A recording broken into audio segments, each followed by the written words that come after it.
Hi, I'm Modupe Akinola from TED Business, and I'm here to talk about the Financial Times. Every day, the world bombards you with endless headlines and noise. What matters most? Facts and context. That's where the Financial Times comes in. With clarity, depth, and truly independent reporting, the FT helps you cut through the noise and see what's real and why it matters. Stay informed with the trusted source leaders around the world rely on. Visit ft.com/sourceft to read more and save 40% on a digital FT subscription. Bonjour, ici Patrick Pierrat, éditeur d'InfoBref. Voici l'essentiel des nouvelles en ce vendredi 3 octobre. Santé Québec retarde le déploiement du dossier santé numérique.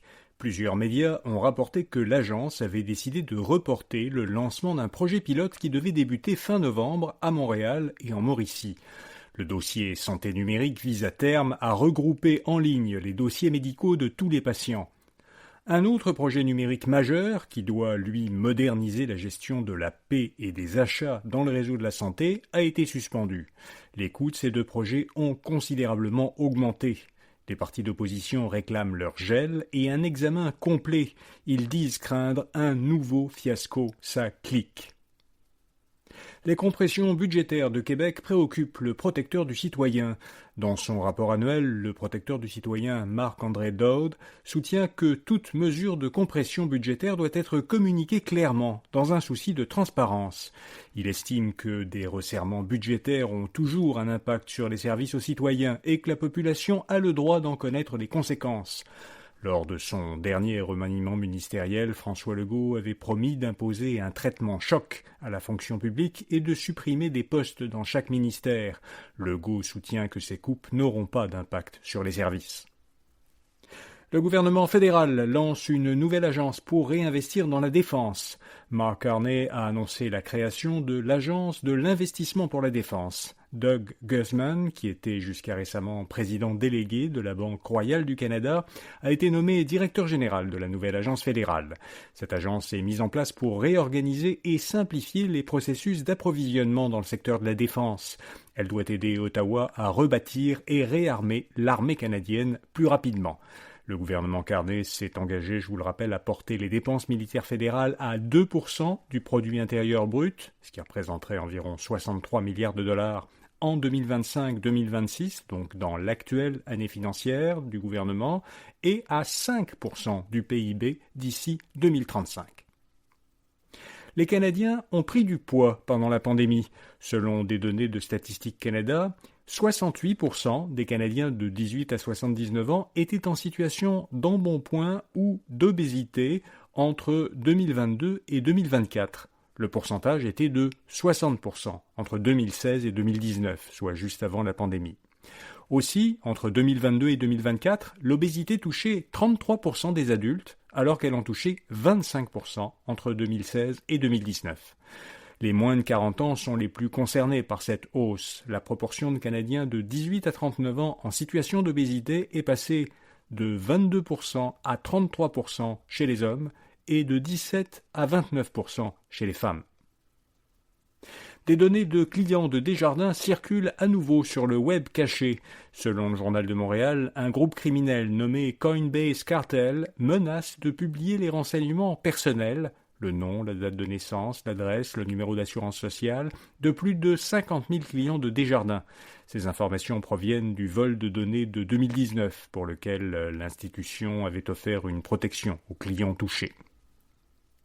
Le nombre de transactions immobilières demeure au-dessus de la normale. Le nombre de ventes de propriétés résidentielles était 11% plus élevé en septembre qu'au même mois l'an dernier, selon l'Association professionnelle des courtiers immobiliers du Québec. L'organisme souligne que le niveau d'activité le mois dernier dépassait la moyenne des 25 dernières années de 20% dans la région de Montréal et de 50% dans la région de Québec. OpenAI atteint une valorisation record. L'entreprise américaine qui est derrière le robot conversationnel ChatGPT est devenue la première société non cotée en bourse à atteindre une valorisation de 500 milliards de dollars américains. Elle a franchi ce cap à l'occasion d'une opération qui a permis à plusieurs employés et anciens employés de vendre leurs actions. La deuxième société non cotée en bourse qui a la plus haute valorisation, c'est la société spatiale américaine SpaceX. Elle est évaluée à environ 400 milliards de dollars américains. SpaceX, c'est une des sociétés d'Elon Musk, et justement, lui aussi a atteint hier la valeur record de 500 milliards de dollars américains. Selon le classement des milliardaires du magazine américain Forbes, il est devenu la première personne à voir sa fortune personnelle dépasser le demi-billion de dollars américains. Cette augmentation est principalement due aux gains en valeur des actions des entreprises qu'il dirige et dont il est actionnaire, dont Tesla, xAI et SpaceX. Musk est suivi dans le classement des personnes les plus riches du monde par deux autres entrepreneurs en technologie, Larry Ellison, PDG d'Oracle, à 350 milliards de dollars américains. Oracle va se retrouver très probablement avec une part de TikTok d'ici quelques semaines, si le projet de transaction prévu par le gouvernement Trump se réalise. Et le fils de Larry Ellison est devenu un grand patron, un propriétaire de médias avec une grosse transaction de Paramount il y a quelques mois. Et puis le troisième, c'est Mark Zuckerberg, PDG de Meta, avec 250 milliards de dollars américains.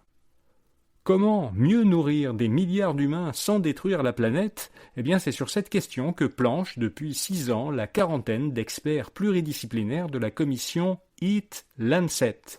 Ces chercheurs viennent de publier dans la revue médicale britannique The Lancet une mise à jour de ce qui constitue un régime alimentaire sain, durable et juste.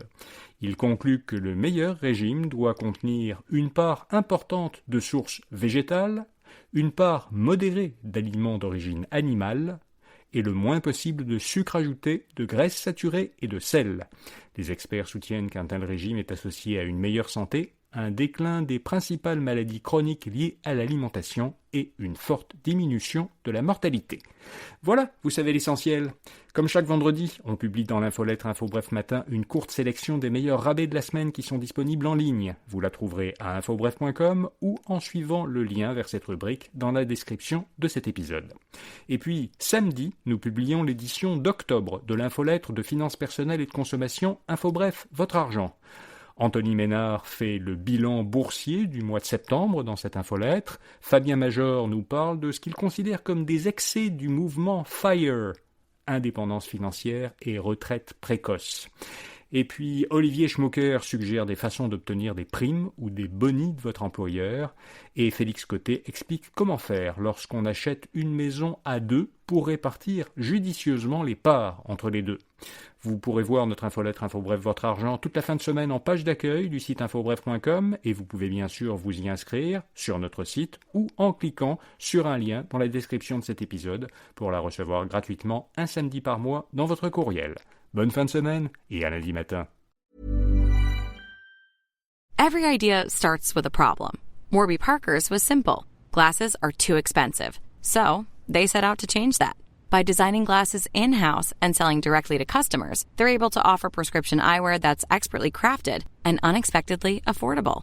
Warby Parker glasses are made from premium materials like impact-resistant polycarbonate and custom acetate. And they start at just $95, including prescription lenses. Get glasses made from the good stuff. Stop by a Warby Parker store near you.